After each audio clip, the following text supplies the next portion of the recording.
जगदम्बा के अलावा किसी भी देवता के सामने नारियल नहीं। समझ रहे हैं आप?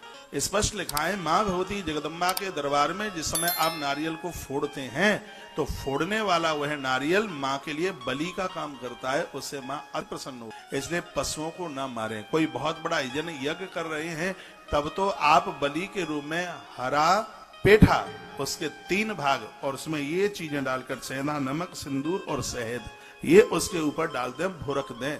यज्ञ के समय पर हरे पेठे की बलि चढ़ाएं और वैसे मां भगवती जगदम्बा के चरणों में वंदन आप प्रणाम करते हैं तो स्पष्ट से वर्णन है कि नारियल को फोड़कर मां के ऊपर चढ़ा देते हैं, जल उसके चरणों में चढ़ा देते हैं, फूटा हुआ नारियल उसके चरणों में रख देते हैं।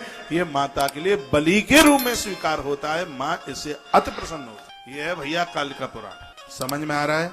चिंतयत्तानिशीत माता भक्त की सभी चिंताओं का हरण कर लेती है। ततो देवीम समुद्रस्यः कामोद्देश्य च आत्मनः मां अति प्रसन्न हो जाती है। नारियल फोड़ते समय ओम ऐम ह्रीम श्रीम इतना बोल दें, ये भी नहीं आता है तो ओम ऐम ह्रीम क्लीम चामुंडाई विच्चई, इससे माता रानी अति प्रसन्न हो जाती है। वर्णन है कि जिस समय आप खड्ग चलाते हैं हरे पेठे के ऊपर तो उसके ऊपर सिंदूर लगाइए, उसका पूजन कीजिएगा, उसके तत्पश्चात तभी ये आप करें।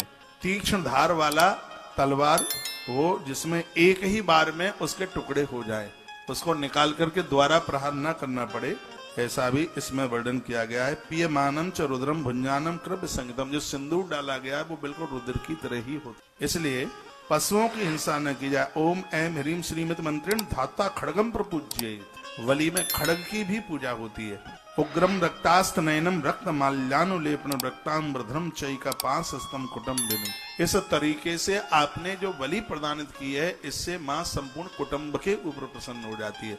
मैं नवरात्रा में कालिका पुराण आप सबको सुना रहा हूँ, पूरा देश मुझे सुन पा रहा है।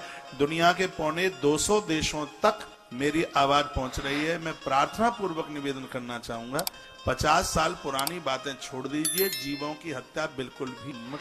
मैंने उज्जैन में एक बात कही थी कि भैरव बाबा कोई शराब नहीं पीते, इन शराबियों ने अपनी व्यवस्था कर ली कि कोई शराब नहीं पीते, भैरव बाबा कोई शराब नहीं पीते। और मुझे नहीं लगता कि भैरवनाथ शराब से प्रसन्न हो जाते हैं।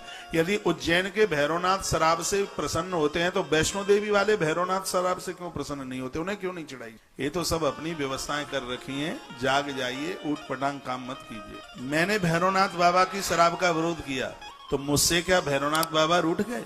वहां के लोगों ने कहा कि जो भैरवनाथ पर शराब नहीं चढ़ाता भैरवनाथ उसको द्वारा उज्जैन में नहीं आने देते। मैंने कहा मैं कभी भी नहीं चढ़ाता, भैरव बाबा मुझे हर साल